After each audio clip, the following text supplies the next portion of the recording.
దేవుని పరిశుద్ధ నామమునకు మహిమ కలుగును గాక.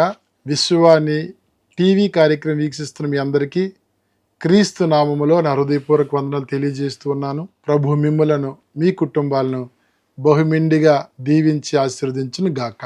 ఆమేన్. మీరు విశ్వాని పరిచర్య కొరకు ప్రార్థిస్తూ ఉన్నారు, ఆర్థికంగా సహాయం చేస్తూ ఉన్నారు.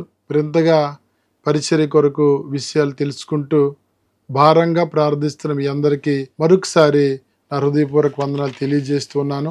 దేవుని యొక్క వాక్యాన్ని మనం చదువుకుందాం. నిర్గమాకాండం 14వ అధ్యాయము 1-2 వచనాలు. మరియు యెహోవా మోషేతో ఇలాగు సెలవిచ్చును, ఇశ్రాయేలీయులు తిరిగి పీహహీరోత్ ఎదుటను అనగా మిగ్దలకును సముద్రమునకును మధ్యనున్న బయల్స్ఫోను ఎదుటను దిగవలనని వారితో చెప్పెను.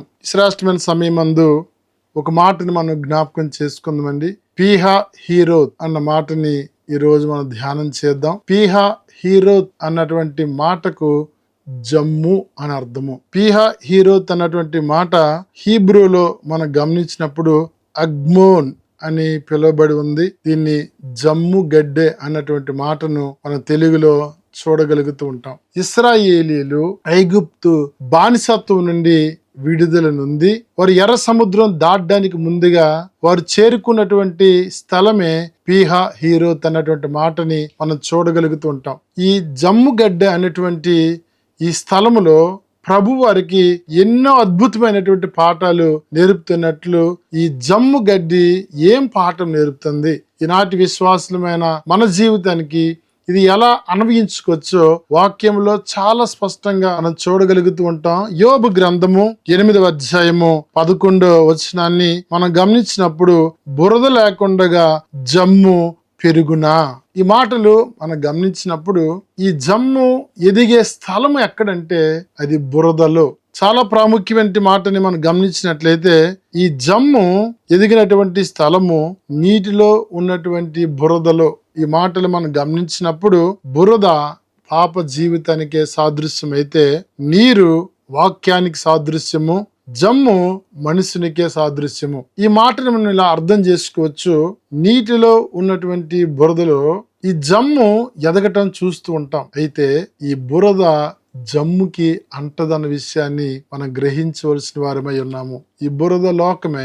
లోకంలో ఉన్న మనము ప్రభువైన యేసు క్రీస్తు యొక్క వాక్యము చేత శుద్ధీకరించబడి క్రీస్తు కొరకు నమ్మకంగా బ్రతకటమే జమ్ము నేర్పుతున్నటువంటి శ్రేష్టమైన పాఠము. అది బురదలో ఎదుగుతుంది, కానీ బురద తనకి అంటనే అంటదన్న విషయాన్ని మనం స్పష్టంగా చూస్తుంటాం. మన లోకంలో ఉండటం తప్పు కాదు. క్రీస్తు కృప చేత రక్షించబడిన మనలో లోక ఆశలు ఉండకూడదు. మన లోకంలో ఉండాలి, లోకానికి సాక్షార్థమే బ్రతకాలి, క్రీస్తుని గణపరిచేవారిగా ఉండాలి. ఈ లోకం అన్నటువంటి పాపపు బురద మనకు అంటకుండగా ప్రతినిత్యము వాక్యాన్ని ధ్యానిస్తూ వాక్యాన్ని మనము చదువుతూ అన్వయించుకుంటూ జీవించినప్పుడు ఈ లోక ఆశలన్న బురద మనకి అంటనే అంటదు. కాబట్టి యోబు భక్తుడు ఎంత స్పష్టంగా అంటుంటే బురద లేకుండా జమ్ము పెరిగిన అది బురదలో పెరుగుతుంది, కానీ దానికి ఏమాత్రం బురద అంటనే అంటదు. రెండోది చాలా ప్రాముఖ్యమైన విషయాన్ని మనం గమనించినట్లయితే ఈ వాక్యము అనగా నీరు.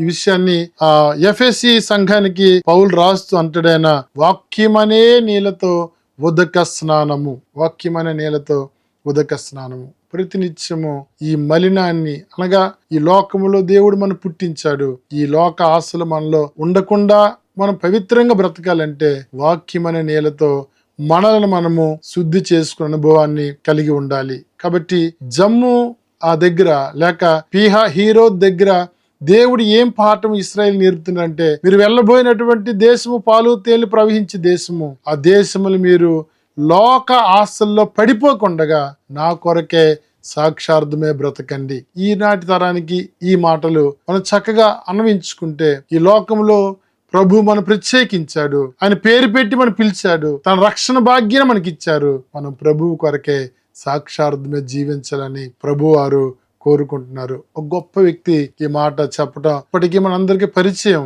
ఏంటి, గదిలో ప్రార్థన ఉండాలి, మదిలో వాక్యం ఉండాలి, వీధిలో సాక్ష్యం ఉండాలి. కాబట్టి బురద అంటనటువంటి లోక ఆశల్లో పడినటువంటి విశ్వాస జీవితాన్ని మనము కలిగి ఉండాలి. ఈ స్థలములో ఇశ్రాయేలుకి దేవుడు నేర్పుతున్న పాఠము ఈ లోకం బ్రతుకుతున్న మనకి నేర్పినటువంటి పాఠంగా మనము అర్థం చేసుకోవాలి. రెండవ ప్రాముఖ్యమైన విషయాన్ని మనం గమనించినట్లయితే యెషయా గ్రంథం 58:5 ప్రకారము ఒకడు జమ్ము వలె తల ఉంచుకొని కూర్చుండుట.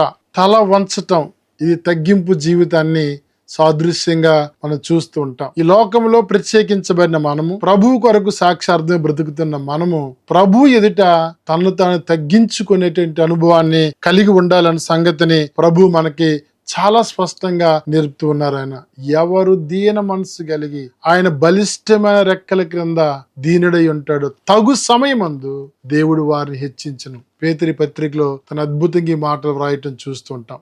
జమ్ము ఎదిగే కొద్ది, దాదాపుగా 5 నుంచి 6 అడుగులు ఎదిగినటువంటి జమ్ము తన తల ఎప్పుడు దించి ఉంచేటట్లు మనం చూస్తూ ఉంటాం. ఎదిగే కొద్ది మనం ప్రభువులో ఒదిగే అనుభవాన్ని కలిగి ఉండాలి. జమ్ము దాచే స్వభావాన్ని కలిగింది. ఎంత అద్భుతమైన విషయం అంటే, సందర్భంలో మోసే బాలుడిగా ఉండేటప్పుడు తన తల్లి దాయిలాక ఒక జమ్ము పెట్టిలో మోసేని విడిచిపెట్టడం మనం చూస్తూ ఉంటాం. అనగా ఒక గొప్ప నాయకుడిని దాచే సాధనము ఈ జమ్ము పెట్టే. క్రైస్తవ జీవితంలో ఇతరులకి మేలు కలిగే విషయాల్ని మనం ఖచ్చితంగా స్పష్టంగా అనేకులకు ఆశీర్వాదకరంగా మనం దాచి ఉంచాలి. ఇతరులకి యోగ్యమైనవి, ఇతరులకి అవసరమైనవి మనము ఉపయోగకరమైన జమ్ము వలె మనల్ని మనం కనపరుచుకోవాలి.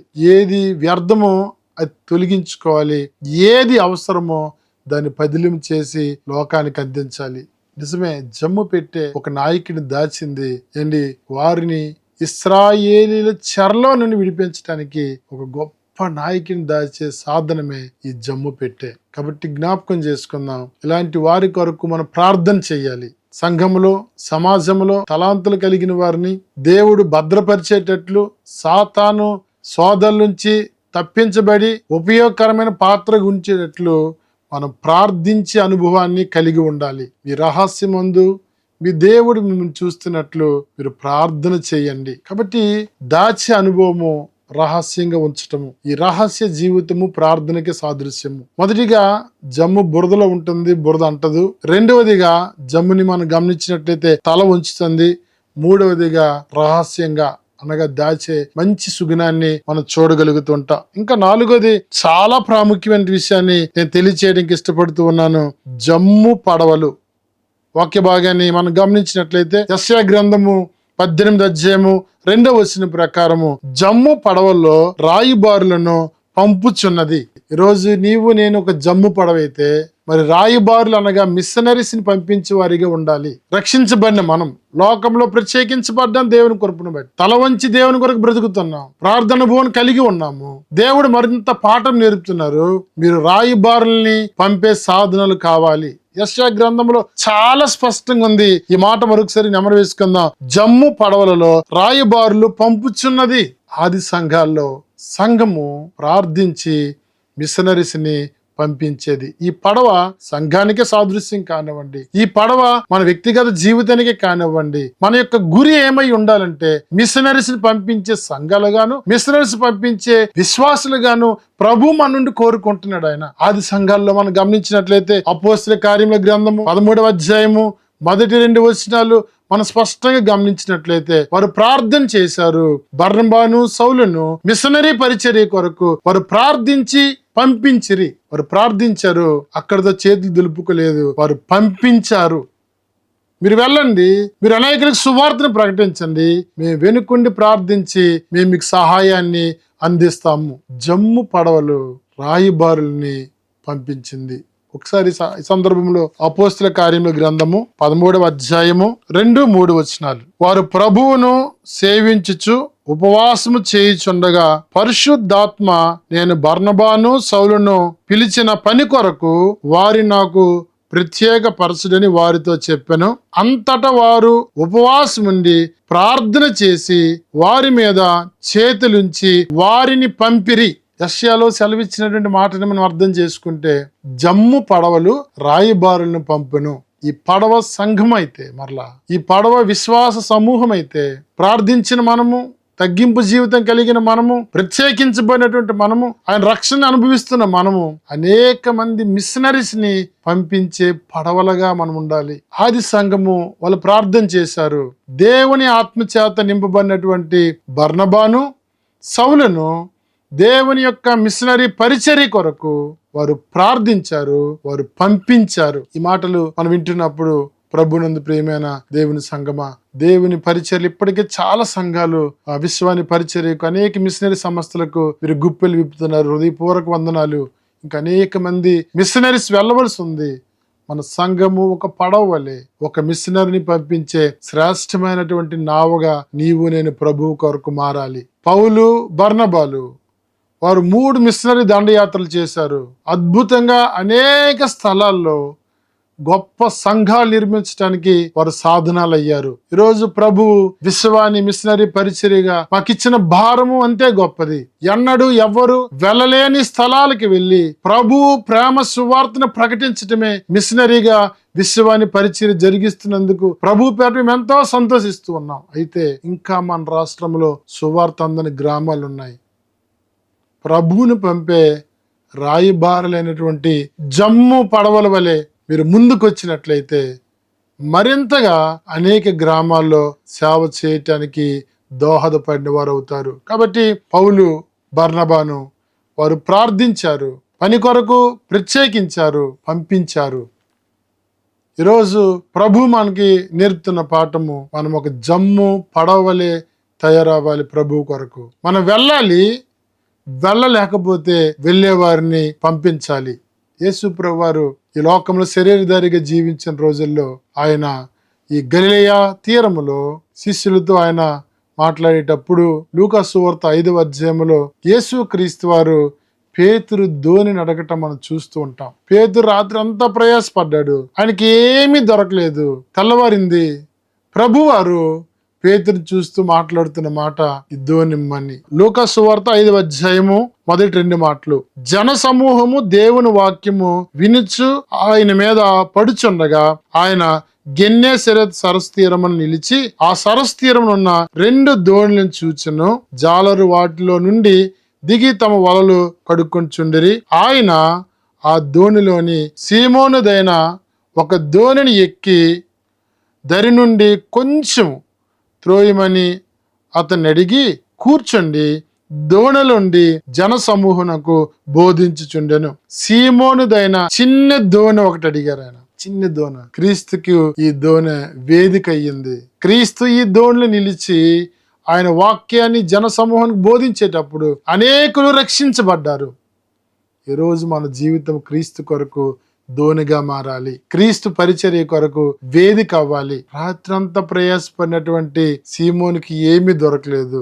దేవుడు తన వాక్య పరిచర్య చేసిన తరువాత సీమోను ఆశీర్వాదం చూశాడు. పట్టజాలనంత విస్తారమైన చేపలు రాసిని సీమోను చూడగలిగాడు. దేవుని కొరకు నీ దోనినిచ్చినట్లయితే, నీ హృదయాన్ని ఇచ్చినట్లయితే, దేవుని పని కొరకు రాయిబారులుగా ఈ యొక్క జమ్ము పడవలే మనం పంపగలిగితే పట్టజాలనంత విస్తారమైన దీవెనలు దయచేసే దేవుడు. యెషయా గ్రంథము 18:2 ప్రకారము జమ్ము పడవల్లో రాయిబారులను పంపెను. సీమోను తన దోణి క్రీస్తుకు వేదికిచ్చెను. విస్తారమైనటువంటి చేపల రాశిని చూడగలిగాడు. రాత్రంతా ప్రయాసపడ్డాడు, ఏమీ దొరకలేదు. ప్రభువుకి ఇచ్చుట వలన గొప్ప ఆశీర్వాదాన్ని చూడగలిగారు. పీహా హీరోత్ అన్నటువంటి ఈ స్థలము నుండి ప్రభువు నేర్పుతున్న పాఠం. పీహా హీరోత్ అన్నటువంటి మాటకు జమ్ము గడ్డి నేర్పినటువంటి పాఠము. మొదటిగా అది బురదలో ఉంటుంది, బురదానికి ఏమాత్రం అంటట్లేదు. రెండవదిగా మనం గమనించినట్లయితే చాలా శ్రేష్టమైనది, అది తల ఉంచుకుంటుంది. రహస్య ప్రార్థన జీవితం ఉంది. ఈ సుగుణాలన్నీ కలిగిన నీవు నేను అనేకులకు క్రీస్తు పని కొరకు ఒక సాధనం అవ్వాలి.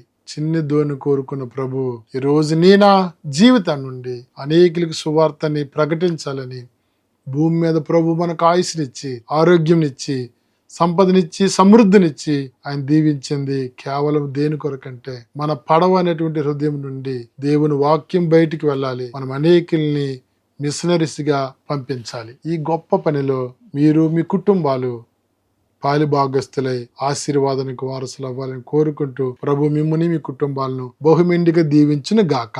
ఆమె ప్రార్థన చేసుకుందామండి. పరిశుద్ధమైన తండ్రి, జీవం కలిగిన యేసే నీకు వందనాలైనా. పీహా హీరో తనటువంటి ఆ స్థలము కొరకు, జమ్ము కొరకు ఎన్నో పాటలు నేర్పారు తండ్రి. మా జీవితమునైనా ప్రత్యేకించబడిందని, బురదలో నుండి బయటికి లాగినట్లు లోకంలో నుండి పాపం నుండి ప్రత్యేకించబడ్డం తండ్రి. మేము నీ కొరకు బలమైన సాధనలుగా వాడబడ్డానికి సహాయం చేయండి నాయన.